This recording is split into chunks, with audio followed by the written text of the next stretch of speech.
My stepmother accidentally destroyed my late mom's wedding dress that I was saving for my wedding. When she asked to borrow my beach house for her anniversary, I agreed. Then forgot to mention the sewage backup I'd known about. Her perfect celebration was literally full of shit.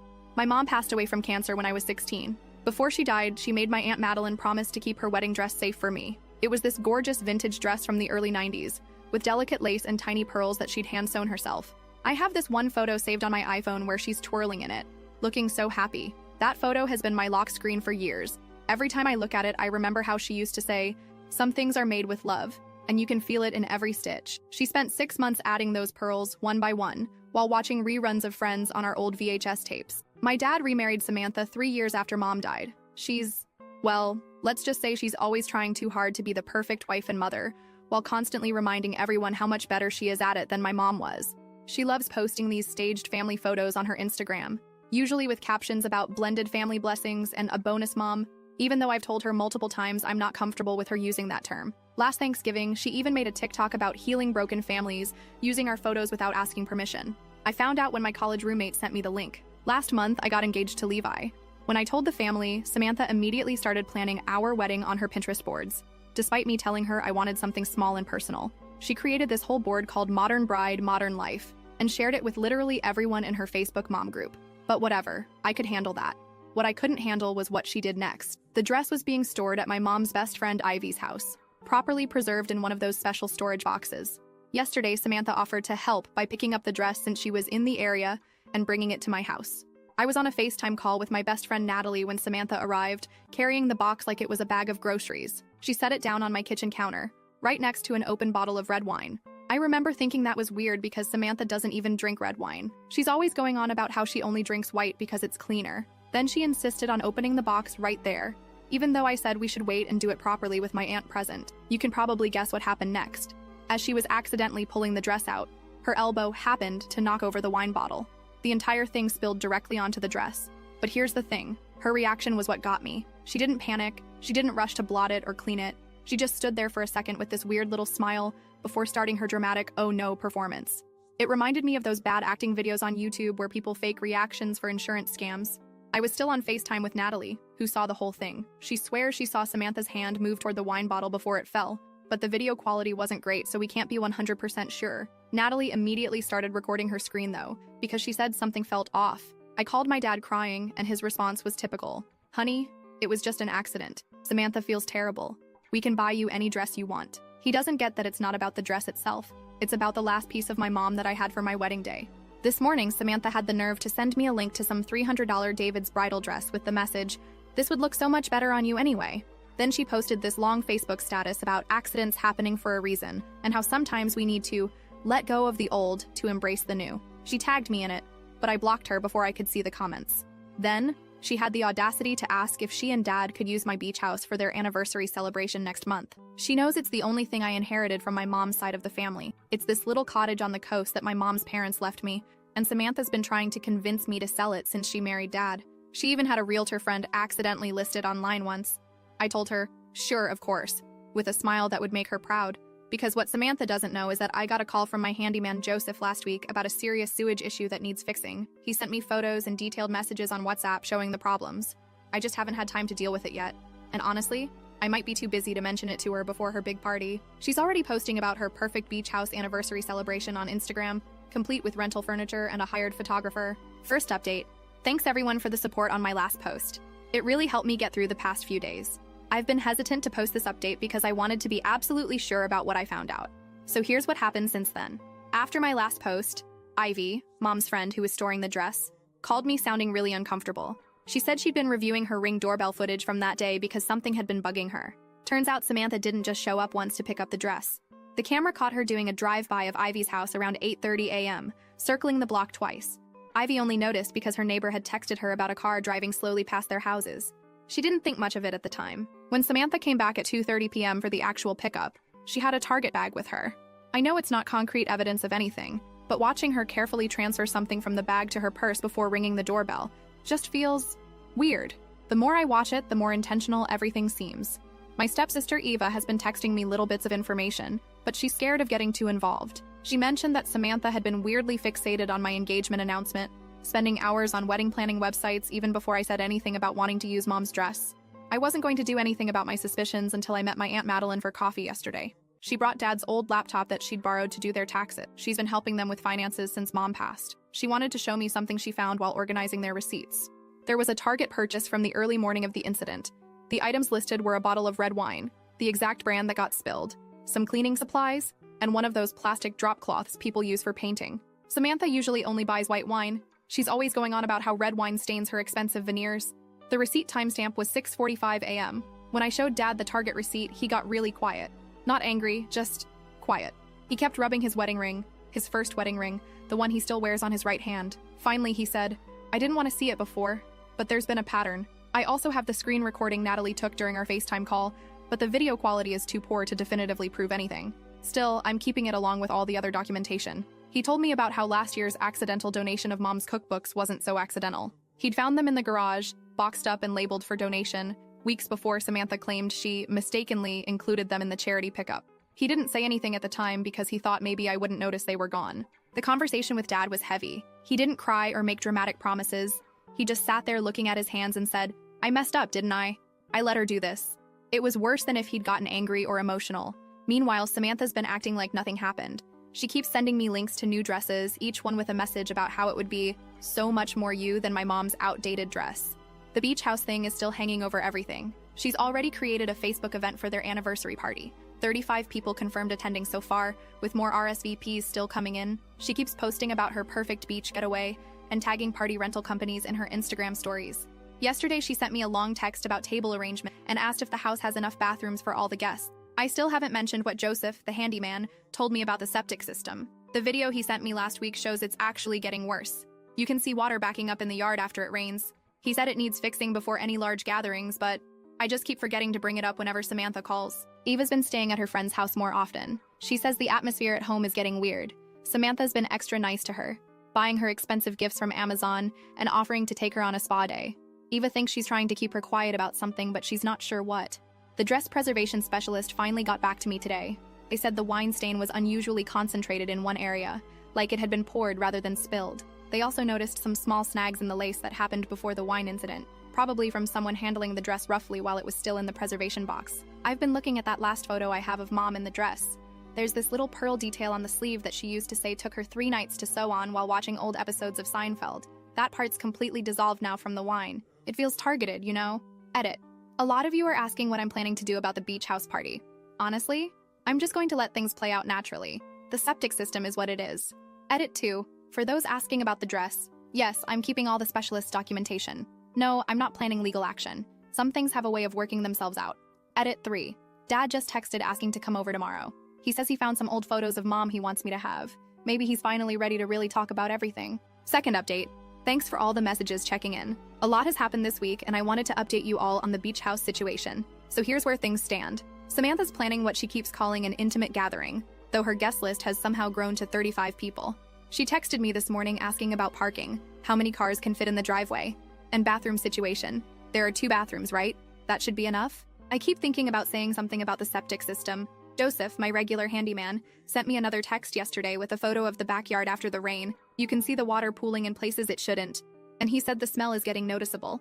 His exact text, "Hey, wanted to follow up about that septic estimate. Really needs addressing before any big gatherings. Getting worse with the rain." Joseph explained that while the septic system has ongoing issues, the problems become much more noticeable during rain and would definitely be catastrophic with heavy usage from a large gathering. Dad stopped by yesterday. He's been quiet since everything with the dress, spending more time at the house he shared with Mom before Samantha. He sat at my kitchen counter, looking through some old beach house photos he found in a drawer. "Remember when the shower broke that one summer?" he said. "Your mom made us all use the outdoor hose for 2 days. She said it was camping." Then he got this look on his face and asked, "Should I be worried about anything with the house? For the party?" I just shrugged and said everything was fine. He studied me for a minute, then nodded slowly. I think he knows something's up, but he's not asking directly. Eva's been texting me updates about Samantha's preparations. Nothing crazy, just standard party stuff. She ordered some decorations from Amazon, string lights, some beach-themed centerpieces, and she's having the event catered by a local deli. Eva sent me a photo of all the party supplies spread out on their dining room table. "Mom's actually being kind of normal about this," she wrote. "Almost makes me feel bad about what might happen. Almost. The weird part is how Samantha's been acting toward me lately. She's trying really hard to be nice, sending casual texts about the party plans, asking my opinion on little details like she's including me. Yesterday, she even sent a message saying she hoped I'd be there to celebrate with them. It would almost feel genuine if I couldn't still picture that little smile when she spilled the wine on Mom's dress. I did check out her Facebook page through Eva's account since she blocked me after the dress incident. She's keeping it pretty low-key, just a few posts about looking forward to a beautiful celebration, with some beach emoji. Nothing too over the top, which actually makes me more suspicious. Joseph sent another update this morning. The septic company gave him an estimate for repairs. It's expensive, but that's not even the main issue. They said it needs immediate attention, especially with heavy use. He forwarded me a photo showing where the ground is starting to sink a bit near the tank. His message was pretty clear. This is going to be a problem with 30+ people. I keep picking up my phone to warn Samantha, but then I remember little things, like how she accidentally donated Mom's cookbooks last year, or how Mom's jewelry keeps disappearing whenever Samantha reorganizes things, or that satisfied look when the wine spilled exactly where it would do the most damage to Mom's dress. Eva came over for coffee this morning. She was helping Samantha pack supplies for the party and found the receipt for that bottle of red wine in Samantha's purse. "You know what's weird?" she said. "Mom never drinks red wine, says it stains her teeth, but she specifically bought that bottle the morning before going to get the dress. The party's this Saturday." Samantha texted asking if I could leave the key under the mat on Friday so they can set up early. She wants to arrange the furniture and set up a drink station near the downstairs bathroom. I replied with a simple, "Sure, no problem," and turned off my notifications. The septic issue isn't my fault. I didn't break it, I didn't make it worse. It's just unfortunate timing that it's happening now. At least that's what I keep telling myself. Edit. Eva just sent a photo of Samantha's party outfit. It's all white, because of course it is. Third update. So the beach house party happened yesterday, and it went exactly as expected, though the aftermath is more intense than I anticipated. I drove by around noon when guests were arriving. Classic setup. White chairs, flowers, catering tables. Samantha was wearing this expensive white dress, directing people where to put things. The problem started slowly. Eva texted around 1:30. "Bad smell in the backyard. Mom's getting annoyed." Then, "Downstairs toilet won't flush properly."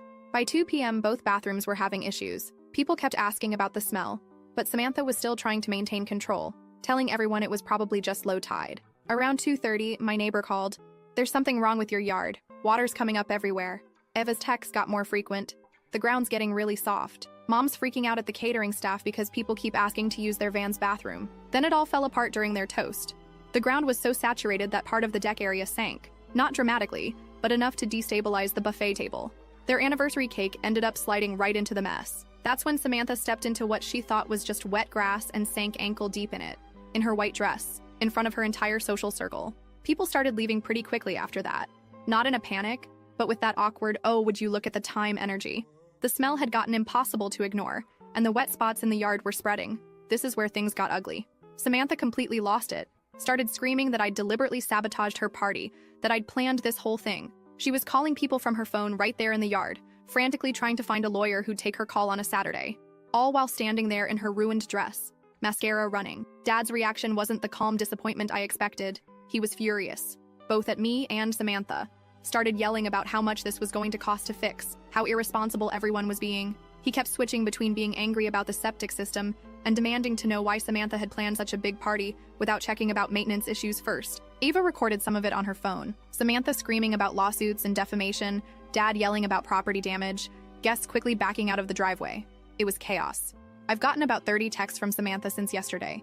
They range from legal threats to guilt trips to straight up rage. "You planned this. My lawyer will hear about this. You've ruined everything. Just like your mother, always having to be the victim." Dad's been calling nonstop too. He's not as philosophical as before, mostly concerned about the cost of repairs and saying things like, "I don't even know whose side I'm supposed to be on here," and "You're both acting like children." He's sleeping at his brother's house because apparently Samantha's still too upset to even look at him for not taking her side. The damage is real though. The yard's destroyed, the downstairs carpet's ruined, and the septic system obviously needs replacing. Joseph sent an estimate. It's significant. Samantha's already posted in our neighborhood Facebook group asking for recommendations for lawyers who handle property damage and intentional emotional distress cases. Eva's been sending updates all day. Apparently Samantha's called every friend she has, telling them I deliberately sabotaged her party out of jealousy. She's already had 3 different contractors out to document the damage for potential legal action. I finally blocked Samantha's number after her last message. "You think you're so clever? Just wait. That beach house won't be yours for long once I'm done with the lawyers. Hope it was worth it." Last update. It's been about a month since the septic tank disaster at my beach house. I wasn't planning to post another update, but enough has happened that I wanted to share how things actually played out. The immediate aftermath was exactly what you'd expect. Samantha contacted 3 different lawyers, but it fizzled out pretty quickly once they saw Joseph's documented warnings about the septic system. Turns out, negligent property owner claims don't go far when you plan a 35-person event without asking basic maintenance questions. The repair costs were brutal, about $21,000 for the new septic system, plus another $3,000 for yard repair and carpet replacement. Insurance covered part of it after my deductible, but it's still a huge hit to my savings. Dad offered to split the costs, which led to a huge fight between him and Samantha. They're still arguing about it. Samantha's not speaking to me, obviously. She's switched to communicating through passive-aggressive Facebook posts about toxic family members and property damage. Dad's trying to play peacekeeper, which is going about as well as you'd expect. He'll call me to talk about repairs or costs, then get quiet when I bring up the dress incident. Last week he said, "I know you both did wrong things. Can't we just move past it?" Classic Dad, avoiding conflict while trying to keep everyone happy. Eva's been caught in the middle. She stays with me some weekends, but Samantha started making comments about family loyalty, so now Eva's walking on eggshells. She deleted the videos she took at the party after Samantha went through her phone while she was sleeping. The beach house repairs are finally done. The new septic system works fine, the yard's been restored, and the carpet's been replaced. The cleanup company did a good job. You wouldn't know there had been a disaster if you didn't know where to look. Here's the weird part. This whole thing has had ripple effects I didn't expect. My Aunt Madeline isn't speaking to Dad because he wouldn't take a side. 2 of my cousins canceled their usual beach week booking because they don't want to get involved. Family events are awkward now, with everyone trying to schedule around who's not speaking to whom. Samantha's still living at home, but she's been taking space to heal by spending weekends at her sister's house. She's talking about wanting to move to a bigger house anyway, saying the current one has too many negative memories now. Dad just looks tired whenever it comes up. The dress is still hanging in my closet. I tried having it professionally restored, but they said the wine damage is permanent. I've started looking at new wedding dress styles online. It's not the same, but I'm trying to focus on the future instead of what I lost. Eva told me yesterday that Samantha's been checking property listings for beach houses in a different area. Apparently, she's determined to have a do-over anniversary celebration next year, just without certain people involved. Dad stopped by last weekend to check on the repairs.